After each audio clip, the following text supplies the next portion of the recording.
తెలుగు ఇండస్ట్రీలోకి ఇప్పటివరకు మాలీవుడ్కి చెందిన ఎంతో మంది హీరోయిన్లు ఎంట్రీ ఇచ్చి మంచి సక్సెస్ సాధించారు. అలాంటి వారిలో ప్రియమణి ఒకరు. 2003లో ఎవరే అతగాడు మూవీతో టాలీవుడ్లోకి అడుగుపెట్టింది. కానీ ఈ మూవీ పెద్దగా సక్సెస్ సాధించలేదు. ఆ తరువాత జగపతి బాబుతో కలిసి నటించిన పెళ్లైన కొత్తలో మంచి సక్సెస్ సాధించడమే కాదు, ప్రియమణికి వరుస ఆఫర్లు తెచ్చిపెట్టింది. ఎన్టీఆర్తో నటించిన యమదొంగ బ్లాక్ బస్టర్గా నిలిచింది.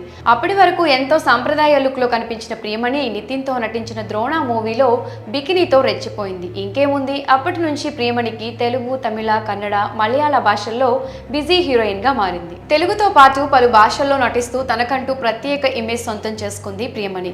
బాలీవుడ్ లో పలు చిత్రాల్లో స్పెషల్ సాంగ్ లో నటించింది. బాలీవుడ్ కి చెందిన ప్రియమణి అతి తక్కువ కాలంలో వివిధ భాషల్లో నటించే స్టార్ హీరోయిన్ గా ఎదిగింది. ఆ మధ్య సినిమాలకు కొద్దిగా గ్యాప్ ఇచ్చిన ప్రియమణి బుల్లి తెరపై పలు రియాలిటీ షోస్ లో జడ్జ్ గా వ్యవహరించింది.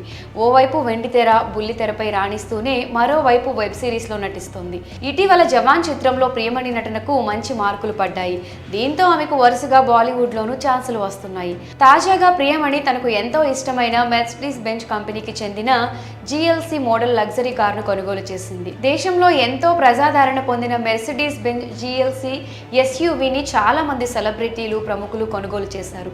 తాజాగా వీరి ఖాతాలోకి నటి ప్రియమణి కూడా చేరింది. ఖరీదైన జర్మన్ లగ్జరీ కారు కొనుగోలు చేసింది. మార్కెట్లో మెర్సిడీస్ బెంజ్ GLC ప్రారంభం ధర 73.50 లక్షలు కాగా టాప్ ఎండ్ మోడల్ 74.50 లక్షలుగా ఉంది. ఈ కారు పెట్రోల్ మరియు డీజిల్ వేరియంట్స్ లో వస్తుంది. ఈ కారు అద్భుతమైన డిజైన్, ఆధునిక ఫీచర్స్ చూడగానే ఆకర్షించేలా ఉంటుంది.